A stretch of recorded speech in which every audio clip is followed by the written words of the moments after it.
Bismillahirrahmanirrahim. Assalamu alaikum 10th class. I hope you all are fine and taking advantage of these online classes. Students, we were studying chapter number 10 of 10th class chemistry. Its name was acid, base and salts.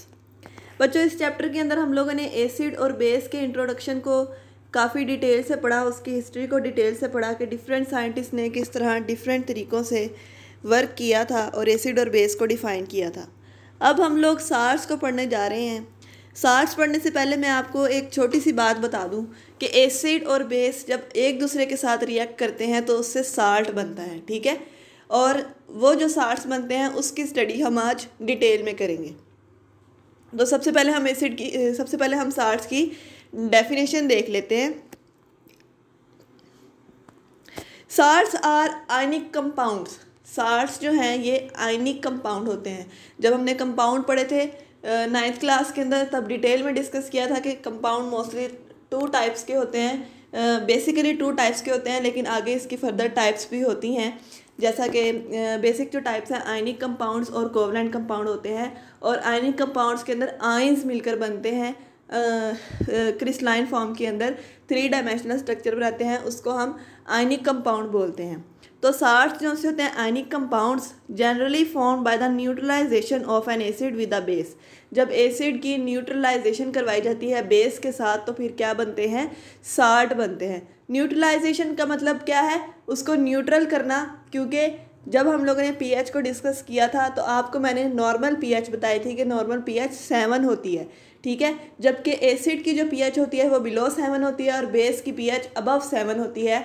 और acid और base एक दूसरे के साथ react करते हैं तो उसकी पीएच नॉर्मल हो जाती है, जो कि 7 है, न्यूट्रल हो जाती है, ठीक है। इसको हम न्यूट्रलाइजेशन बोलते हैं। एसिड को न्यूट्रलाइज करने के लिए बेस यूज़ की जाती है और बेस को न्यूट्रलाइज करने के लिए एसिड यूज़ किया जाता है। और न्यूट्रलाइज करने से मुराद उसकी पीएच को 7 पर लेकर आना है, न्यूट्रल पीएच पर उसको लेकर आना है, ठीक है। तो साल्ट्स जो से होते हैं वो आयनिक कंपाउंड होते हैं जो कि एसिड की बेस से न्यूट्रलाइजेशन से बनते हैं। Salts are made up of positive and negative ions. अब ये आयनिक कंपाउंड है तो किससे बनकर बने होंगे, पॉजिटिव और नेगेटिव आयंस से मिलकर बनेंगे। और अब आपको मैं बताऊंगी कि पॉजिटिव और नेगेटिव आयंस कहाँ से आएंगे। अब देखें, एसिड और बेस रिएक्ट कर रहे हैं तो एक पार्ट में से पॉजिटिव आयन आएगा और एक में से नेगेटिव आयन आएगा, यानी कि या तो एसिड में से पॉजिटिव आयन आएगा या नेगेटिव आयन आएगा। इस तरह बेस में से या तो पॉजिटिव आयन आएगा या फिर नेगेटिव आयन आएगा। अब जो कैटाइन होता है, कैटाइन हैविंग पॉजिटिव चार्ज इस मेटालिक आयन, वो मेटालिक होता है डिराइव्ड फ्रॉम अ बेस, ठीक है।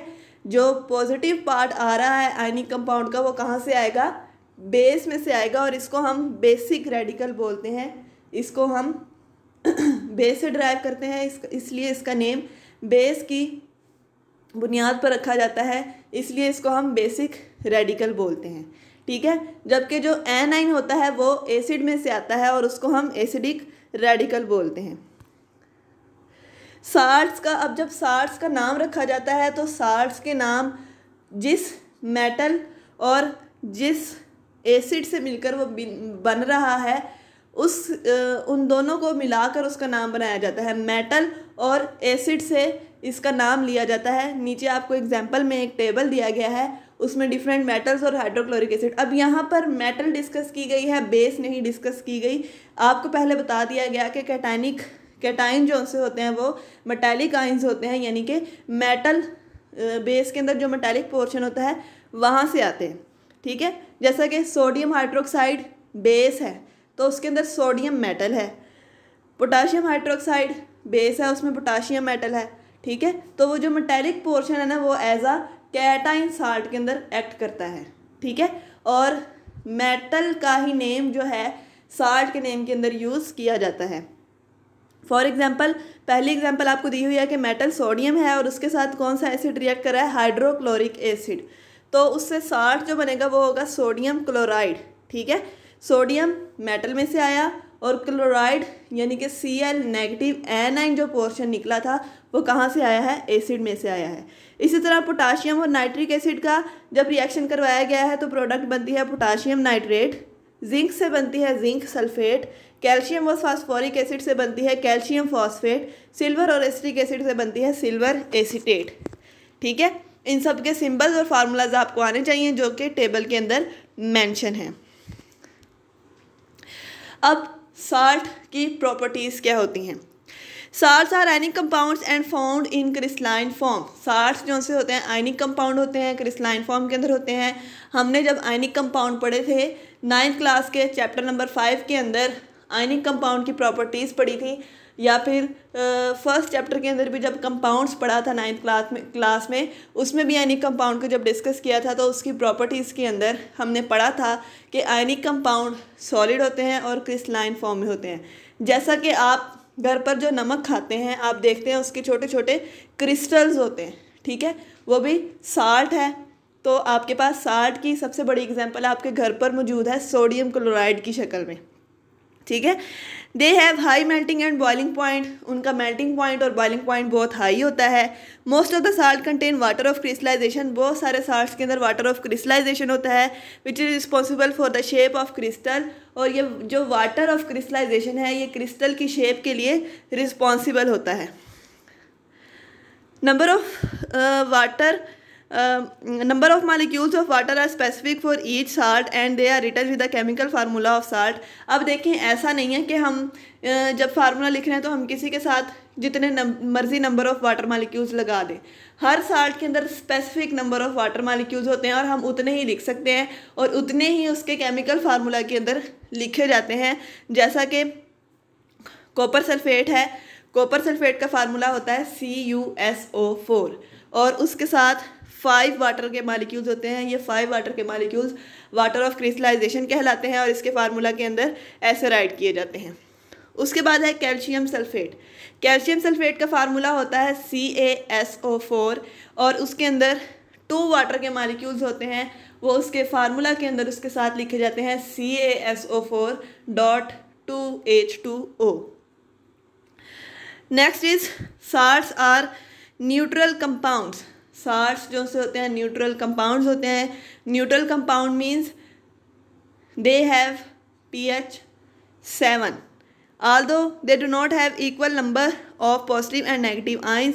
ये तब भी न्यूट्रल होते हैं अगर उनके अंदर इक्वल नंबर ऑफ पॉजिटिव और नेगेटिव आइंस मौजूद हों, but have equal number of positive and negative charges, और उनके अंदर इक्वल नंबर ऑफ पॉजिटिव और नेगेटिव चार्जेस मौजूद होते हैं, ठीक है। इक्वल नंबर ऑफ पॉजिटिव और नेगेटिव आयंस का होना ज़रूरी नहीं है, लेकिन चार्जेस का इक्वल नंबर होना ज़रूरी है। नेक्स्ट है साल्ट को प्रिपेयर कैसे किया जाता है, ठीक है। तो साल्ट बेटा प्रिपेयर करने से पहले कुछ 1-2 बातें हैं।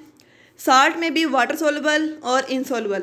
साल्ट 2 तरह के होते हैं, या तो वो वाटर के अंदर डिज़ोल्व हो जाते हैं, सोलबल हो जाते हैं, या फिर वो इनसोलबल होते हैं, डिज़ोल्व नहीं होते। तो इस तरह हम यूँ कह सकते हैं कि साल्ट्स 2 तरह के होते हैं, soluble and insoluble. The method use for the preparation of salt are based upon their solubility in water. अब साल्ट को प्रिपेयर करने के जो तरीके हैं वो डिपेंड करता है उसकी सोलेबिलिटी पर, यानी कि प्रिपेयर करने के तरीके डिपेंड करते हैं कि वो चीज़ सोलबल है या नहीं है, इस चीज़ पर वो डिपेंड करता है, ठीक है। साल्ट्स में भी वाटर सोलबल और insoluble. The method use for the preparation of salt are based on their solubility in water. वो उनकी वाटर की सोलेबिलिटी के ऊपर डिपेंड करता है कि कौन सा मेथड यूज़ किया जाएगा। तो इस तरह साल्ट 2 तरह के होते हैं, सोलबल और इनसोलबल। General method for the preparation of salt. Salt को प्रिपेयर करने के लिए जो से मेथड्स हैं उनको हम डिस्कस करने जा रहे हैं। There are 5 general methods for the preparation of salts. 4 methods make soluble salt and 1 prepare insoluble salt. Total 5 methods हैं। 4 से हम सोलबल साल्ट्स बना सकते हैं और 1 से हम इनसोलबल साल्ट भी बना सकते हैं। First method is preparation of soluble salt. अब हम लोग पहले जो मेथड डिस्कस करने जा रहे हैं वो सोलबल साल्ट के तरीके हैं। Soluble salt are often prepared in water. Soluble salts को ज़्यादातर वाटर के अंदर प्रिपेयर किया जाता है। Therefore they are recovered by evaporation and crystallization, और उनको हम एवेपोरेशन और क्रिस्टलाइजेशन से वापस हासिल कर सकते हैं, उनको रिकवर कर सकते हैं, ठीक है। मतलब कि ये है कि अगर वो साल्ट बन गए हैं, वाटर के अंदर बन गए हैं, तो हम एवेपोरेशन से उस साल्ट को वाटर में से अलग कर सकते हैं, ठीक है। Bye the reaction of acid and metals, पहला तरीका है एसिड और मेटल के रिएक्शन से हम लोग साल्ट प्रिपेयर कर सकते हैं, और इस मेथड को डबल डिस्प्लेसमेंट मेथड भी कहा जाता है। शॉर्ट क्वेश्चन के अंदर जब आपको क्वेश्चन आएगा वो हमेशा डबल डिस्प्लेसमेंट रिएक्शन के नेम से आता है, तो आपने ये भूलना नहीं है और ना ही देख के कंफ्यूज हो जाना है कि ये तो हमारी बुक से नहीं आया। बेटा ये आपकी बुक का ही पार्ट है, इसके अंदर डबल डिस्प्लेसमेंट रिएक्शन आएगा तो उसमें आपने reaction of metal with acid लिखना है, जिसमें एसिड और मेटल का रिएक्शन करवाया जाता है और उसमें वाटर बनता है। देखते हैं इस रिएक्शन में क्या होता है। एसिड का मेटल के साथ रिएक्शन करवाया जाता है और रिएक्शन के बाद साल्ट और हाइड्रोजन गैस बनती है, ठीक है। There is a direct displacement method in which hydrogen ion of acid is replace by a reactive metal. अब जो एसिड के अंदर जो हाइड्रोजन आयन है उसकी जगह पर वो मेटल आ जाती है जिसके साथ उसका रिएक्शन करवाया जा रहा है। फॉर एग्जांपल HCl के साथ मैग्नीशियम मेटल रिएक्ट कर रही है, तो मैग्नीशियम जो है हाइड्रोजन की जगह रख जाएगी, यानी कि मैग्नीशियम क्लोरीन के साथ लग जाएगी और हाइड्रोजन अकेली रह जाएगी, ठीक है। MgCl2 + H2, ठीक है। ये है method direct displacement method. Next method is by the reaction of acid and base. Acid और बेस के रिएक्शन से साल्ट बनते हैं, ये तो आप सब अच्छे से जानते हैं कि एसिड और बेस के रिएक्शन से न्यूट्रलाइजेशन हो जाती है और न्यूट्रलाइजेशन के नतीजे में हमारे पास साल्ट और वाटर बनता है, ठीक है। Acid and base react to form salt and water, HCl + NaOH arrow NaCl + H2O। Next method is by the reaction of acid and metallic oxide. Acid और मेटालिक ऑक्साइड के रिएक्शन से बनते हैं साल्ट्स। एसिड का metallic oxide के साथ reaction करवाया जाता है और इसके अंदर क्या होता है, इनसोल्युबल मेटालिक ऑक्साइड को लिया जाता है और उनको डिल्यूट एसिड यानी कि पतले, डिल्यूट और कंसनट्रेटेड का कॉन्सेप्ट तो आपको क्लियर है ना। कंसनट्रेटेड मतलब जिसके अंदर सल्यूट की कंसनट्रेशन ज़्यादा होती है, जबकि डिल्यूट के अंदर सल्यूट की कंसनट्रेशन कम होती है और सॉल्वेंट की कंसनट्रेशन ज़्यादा होती है। तो एसिड डिल्यूटेड फॉर्म के अंदर रिएक्ट करवाया जाता है और उसके नतीजे में साल्ट और वाटर बनते हैं। फॉर एग्जांपल सल्फ्यूरिक एसिड का कॉपर ऑक्साइड के साथ रिएक्शन करवाया गया है, H2SO4 + CuO, उसे कॉपर सल्फेट और वाटर बन जाता है। Next is by the reaction of acid and carbonates. Acid और कार्बोनेट के रिएक्शन से क्या होता है, dilute acid react with metallic carbonates to produce salt, water and carbon dioxide। इसके अंदर क्या होगा, साल्ट बनेगा, वाटर बनेगा और उसके साथ कार्बन डाइऑक्साइड भी बनेगी, क्योंकि CO3 है ना, कार्बोनेट है, उसमें से CO2 आराम से निकल सकती है। 2HNO3 + Na2CO3 NaNO3 + H2O + carbon dioxide. Last method is for the preparation of insoluble salt.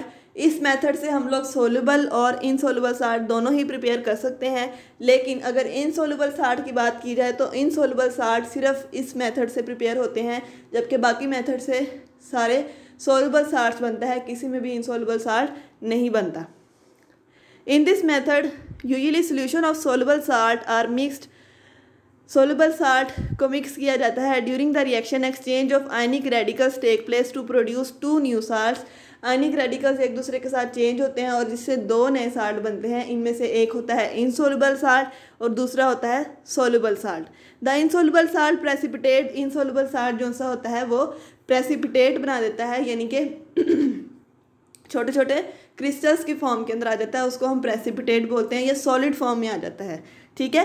AgNO3 is reacting with sodium chloride, इससे बन रहा है sodium nitrate NaNO3 + AgCl, Na2CO3 + CuSO4, इससे बन रहा है CuCO3 + Na2SO4।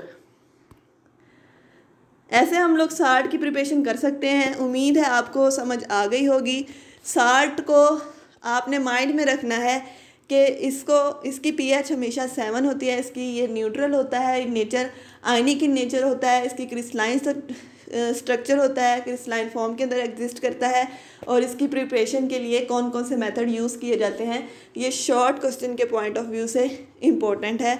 समटाइम्स आपको लॉन्ग क्वेश्चन के अंदर भी एज ए पार्ट ये क्वेश्चन आता है कि write on the methods to prepare salt. और उसके अंदर आप लोगों ने लास्ट में मेंशन करना है कि 2 तरह के साल्ट्स होते हैं, सोलबल और इनसोलबल।